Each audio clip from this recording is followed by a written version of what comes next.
Sheikh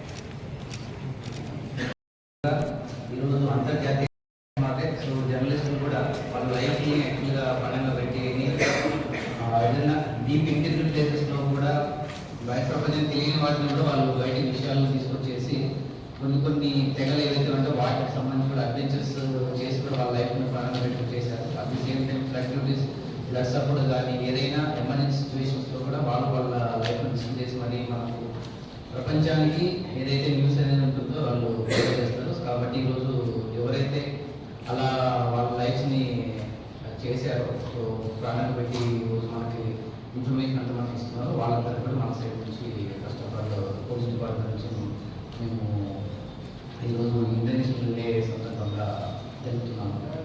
so ఈరోజు మన main ఉద్దేశం సో దాదాపుగా మీ అందరికి తెలుసు సో మొబైల్ అనేది ఇప్పుడు మన లైఫ్లో ఒక పార్ట్ అయిపోయింది అనమాట. అంటే అక్కడ బాడీలో ఒక భాగం అయిపోయింది. అది లేకపోతే మనం లైఫ్ లేదు అన్నట్టు.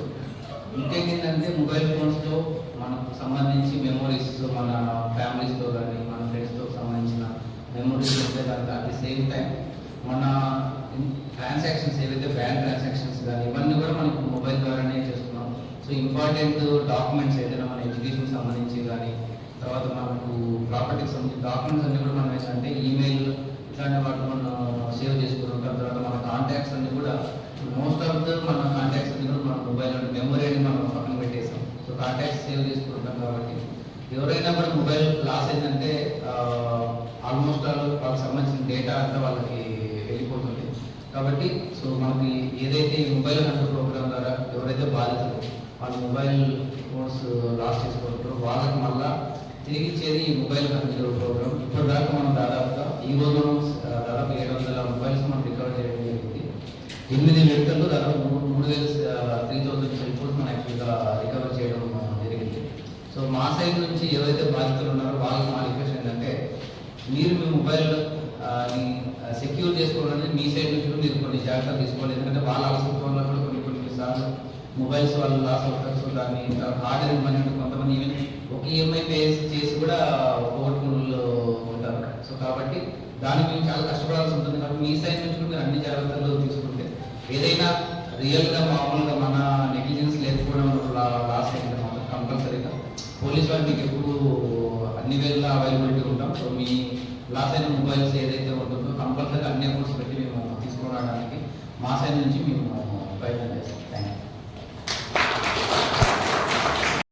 యూ. సైబర్ సెక్యూరిటీ ఇప్పుడు ఏదైతే సైబర్ ఫ్రాడ్స్ ఏదైతే ఉన్నాయో ప్రతిరోజు మనం చెప్తూనే ఉన్నాం. ప్రక్కడికి అయితే పేపర్ ద్వారా కూడా మనము మెసేజ్ పంపిస్తున్నాం, డిజిటల్ అరెస్ట్ అని చెప్పేసి, తర్వాత లింక్స్ వస్తాయని చెప్పేసి, తర్వాత ఈ ఫ్రాడ్ ఏదైతే షేర్ మార్కెట్కి సంబంధించి ఏపీకే ఫైల్స్ పెట్టేసి టెలిగ్రామ్ ద్వారా గ్రూప్స్ ఓపెన్ చేసేసి ఇనీషియల్గా మనకు స్మాల్ అమౌంట్స్ వాళ్ళు ఇచ్చేసి దాని తర్వాత మనం వన్స్ మనం ఫండ్స్ పెట్టే కొద్దీ వాళ్ళు ఏంటంటే విత్డ్రాలు ఇవ్వకపోతున్నట్టుగా దాదాపు కొంతమంది ఈవెన్ 1 crore 2 crores కూడా కోరుకున్న వాళ్ళు ఉన్నారు. మనం ఎంత అవేర్నెస్ ప్రోగ్రామ్స్ ఇస్తున్నాం ఏంటంటే మెయిన్గా అనానిమస్ ఎక్కువ ఉంటుంది. సో వాళ్ళు ఎక్కడో దుబాయ్లో ఉండే అట్లాంటి నుంచి యాక్చువల్గా రన్ చేస్తూ ఉంటారు. కాబట్టి ఎవరైతే బాధితులు ఉన్నారో ఫస్ట్ ఆఫ్ ఆల్ వాళ్ళ సైడ్ నుంచి అన్ని రకాలుగా ప్రికాషన్స్ తీసుకోవాలి. సో ఈ సైబర్ ఫ్రాడ్స్ ఎవరు ఏ స్టాక్ మార్కెట్ కానీ చెప్పదు మీకు కంపల్సరీగా 20% రిటర్న్స్ ఇస్తాము, గ్యారెంటీ రిటర్న్స్ అని చెప్పి ఏ షేర్ మార్కెట్ నుంచి మనం ఇవ్వడం జరుగుతుంది. At the same time digital అరెస్ట్లు అనేవి ఈ మధ్య ఎక్కువ జరుగుతున్నాయి. సో మీకు ఫలానా పార్సల్ వచ్చింది, మీ పార్సల్లో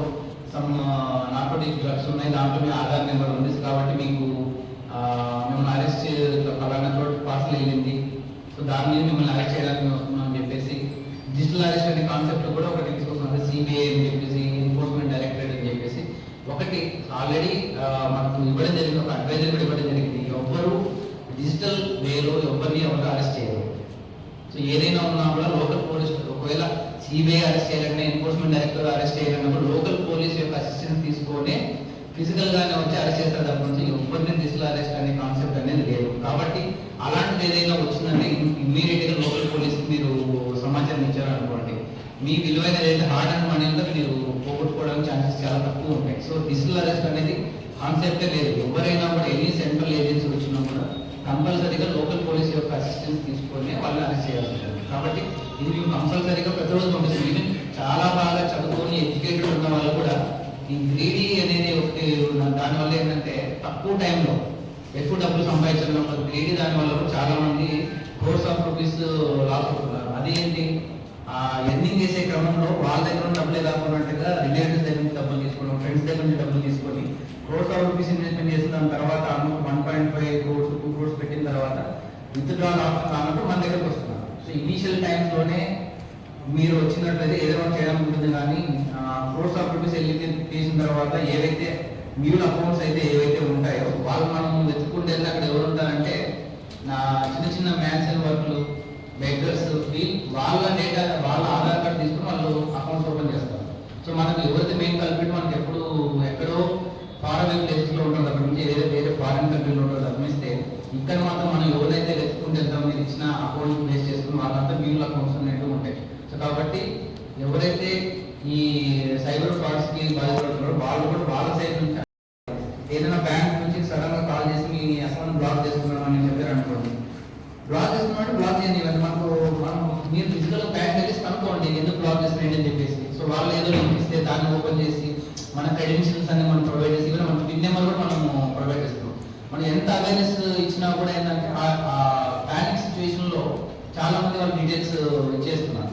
సో దానివల్ల కూడా చాలా మంది వాళ్ళ బాధ్యత మనీ లాస్ అవుతుంది. కాబట్టి పోలీస్ తరఫు నుంచి అన్ని ప్రికాషన్స్ మనం అవేర్నెస్ ప్రోగ్రామ్స్ కానీ ఇవన్నీ మనం చేస్తున్నాం. అట్ ది సేమ్ టైం బాధితులు కూడా ఎవరైతే దీనికి వెళ్తున్నారో వాళ్ళు కూడా వాళ్ళ సైడ్ నుంచి అన్ని ప్రికాషన్స్ తీసుకోవాలి.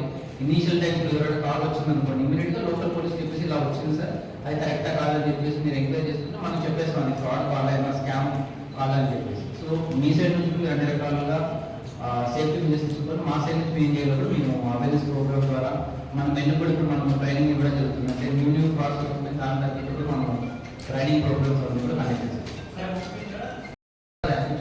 అన్ని కూడా మనం వెరిఫై చేసుకున్నాం. అలాగే ఉన్నట్టు అందరి కేసులు కూడా రిజిస్టర్ చేస్తాం. సరే ఇవన్నీ రికవర్ చేసి మిస్సింగ్ కేసెస్ కూడా అన్ని రకాలుగా ఉంటాయి. సో మనం వాళ్ళకి ఇచ్చేటప్పుడు కూడా వాళ్ళని బిల్స్ అవన్నీ ప్రొవైడ్ చేస్తే మనం వాళ్ళకి ఇవ్వడం జరుగుతుంది. ఎందుకంటే చిన్న ఎగ్జాంపుల్ చెప్తాను. ఒక పర్సన్ చెన్నైలో మొబైల్ మిస్ అయ్యింది. సో చెన్నైలో మొబైల్ మిస్ అయితే మా ఫ్రెండ్ మొబైల్ మిస్ అయింది, మనకి ఎవరికి ఛాన్సెస్ ఉన్నాయి. బట్ ఎక్కడ చెన్నైలో మిస్ అయ్యింది మనకు అప్పుడు కర్నూలు ఎక్స్ప్లెయిన్ చేస్తున్నాం. సో ఛాన్సెస్ చాలా తక్కువ చెప్పింది. బట్ అది ఆఫ్టర్ 2 months అది డోన్లో దొరికింది. మొబైల్ డోన్లో IMEI నెంబర్ చెక్ చేస్తే ఆ మొబైల్ డోన్ నెంబర్లో దొరికింది. మేము మళ్ళీ మా పోలీస్ మనం పంపించేసి దాన్ని డిప్లాయ్ చేసి తెప్పించేస్తే చెన్నై నుంచి అతనికి మనం హ్యాండ్ ఓవర్ చేస్తాం. సో కాబట్టి ఎక్కడి నుంచో అనేది కాదు, main based IMEI number base చేసుకుని మనం ఎక్కడ ట్రాక్ చేస్తాం.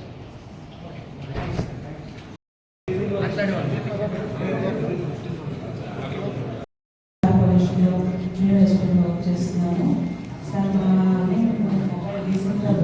సార్. చాలా ఇష్టపడి తీసిచ్చాడు నాకు. ఫోన్ తీసుకోవడంలో చాలా ప్రాబ్లమ్స్ ఫేస్ చేస్తాను. ఆన్లైన్ క్లాస్ చాలా ప్రాబ్లం అయింది. చాలా థ్యాంక్స్ ఫేస్ చేసి ఫోన్ ఇమీడియట్గా విత్ 1 week 2 weeksలో ఫేస్ చేసి ఐఫోన్ని హ్యాండ్ ఓవర్ చేసినందుకు చాలా హ్యాపీగా ఫీల్ అవుతున్నాను.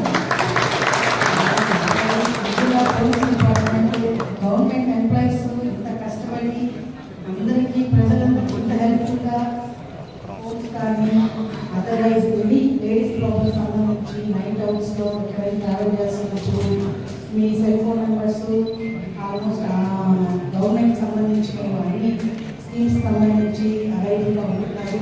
నిజంగా hats off to government police department also. నిజంగా very thanks sir. Thank you so much madam.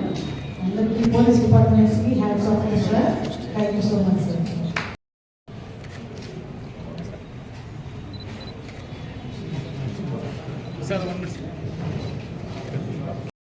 అదే కాకుండా ఈ సార్ తోటి నాకు చాలా అనుబంధం ఉంది.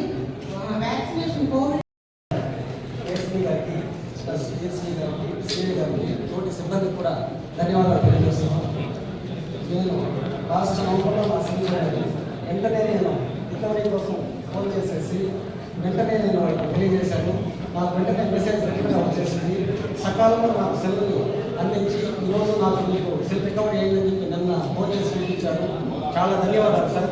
అదేవిధంగా జిల్లా ఎస్పీ గారికి అందరికీ కూడా ధన్యవాదాలు తెలియజేస్తూ ఒక్కసారి మీరందరూ కరతాళ ధ్వనులతో వారి సిబ్బందికి ధన్యవాదాలు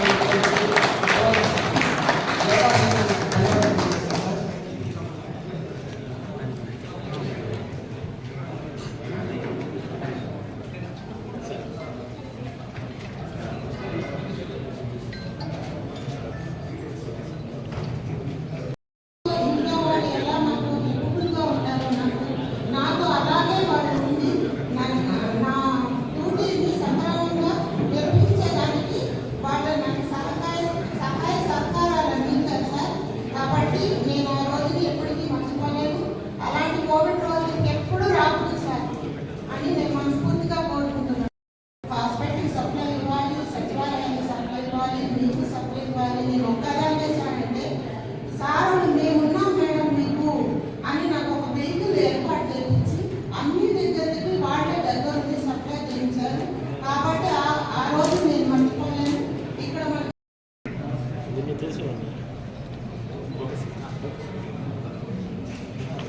ప్రకాశం వాటర్ లోపడి యాక్చువల్గా ఈ ఫోన్ పోయిన తర్వాత నేను వదిలేసాను, పట్టుకోలేదు. నాకు మొబైల్ గురించి తెలియదు.